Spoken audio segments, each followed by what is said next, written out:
की जानिब से जंगबंदी की खिलाफ वर्जी का सिलसिला मुसलसल जारी है और गुज़िश्ता साल भी भारतीय फौजियों ने एलओसी पर जंगबंदी की और 2900 से ज्यादा बार खिलाफ वर्जी की गई। भारतीय फायरिंग के नतीजे में 33 बेगुना शहरी शहीद किए गए जबकि 260 जख्मी भी हुए हैं। बात सिर्फ यहीं पर आकर नहीं रुकती कि पाकिस्तान को अपने हिकमत अमली को न सिर्फ तब्दील करना होगा बल्कि अपने दिफा को भी मजबूत करना होगा, क्योंकि इस सिलसिले में हम ये भी देख रहे हैं कि एनएसजी रुकनीत पर भारत के मुकाबले में पाकिस्तान से वो सलूक नहीं बढ़ता जा रहा, जैसे कि एक मेंबर को रुकनीत देने के हवाले से मुनासिब और तवाज़ुन और बैलेंस रख के एक जो सलूक है वो रखा जाता है। फिर देखा यह जाता है कि कहां पर डिपेंड करता है कि किसको मेंबरशिप मिलनी चाहिए एनएसजी की। ऐसे में पाकिस्तान की स्ट्रेटेजी होनी क्या चाहिए, पाकिस्तान को किस तरह से हिकमत अमली अपनाने की जरूरत है? ब्रिगेडियर साहब बताएगा, हमें इस वक्त इस चीज की जरूरत है, हमारे हिकमत अमली किस हद तक बेहतर होनी चाहिए?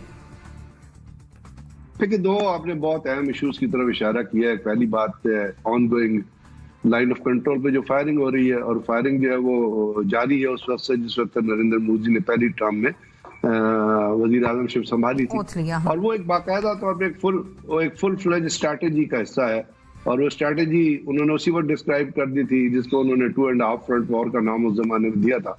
बाद में उसको वो सर्जिकल स्ट्राइक के हिसाब से कोल्ड स्टोर डॉक्ट्रिन भी बनाई गई। लेकिन ये 2.5 फ्रंट वॉर का मतलब ही उनका था कि पाकिस्तान को एक तो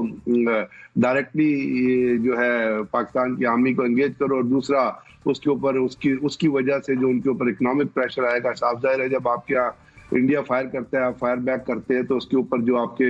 वेस्टेज रेट होता है वो भी बढ़ता है, जो आपकी consumption of the war material होती है वो भी बढ़ती है। और वो तो और जहां तक बावजूद इसके कि जो ट्रीटी जो होती है लाइन ऑफ कंट्रोल की, जैसे वो ये सीज फायर जो मायदा होता है वो दो तरीकों से होता है दुनिया में, या इनफॉर्मल होता है या फॉर्मल होता है। इनफॉर्मल दोनों स्टेट्स के दरमियान होता है, ये तो फॉर्मल ट्रीटी है जो दोनों स्टेट से साइन की हुई है, लेकिन इंडिया उसको नहीं मान रहा। और उसके मानने का ना मकसद ये है कि अब फिलहाल तो खैर, पहले तो वो एक तौर पे कर रहे थे कि पाकिस्तान में जिस तरह आपको पता है इलेक्शन के अंदर और अपनी एक हुकूमत की रेट साबित करने के लिए अपने मुल्क के अंदर रेट हो ना हो, लेकिन पाकिस्तान के खिलाफ कोई काम करके वहां पे इंडिया के अंदर अपने मुल्क की एक लीडरशिप की ब्रेवनेस, एक लीडरशिप की करेज और एक लीडरशिप का जो इफेक्टिवनेस है उसको साबित करने के लिए पाकिस्तान मुखालिफ बयानिया जो वो मुख्तलिफ तरीक़ाकार से अपनाया जाता है और वो जारी रखे हुए। अब उसके ऊपर हिकमत अमली जब आती है तो वो तो दो ही चीजें होती है। एक तो ये होता है कि आप मामले को उन ताकतों के सामने लेके आए जाए जो उसके सुन के उस पर गौर करे, या यूएनओ में लेके जाए, तो यूएनओ तो फिलहाल तैयार नहीं है किस किस्म की किसी चीज को एक्सेप्ट करने के लिए, या उसके ऊपर किसी तरह बिहेव करने के लिए, या उसके ऊपर कोई स्ट्रैटेजी बनाने। दूसरी चीज ये है कि आप उसका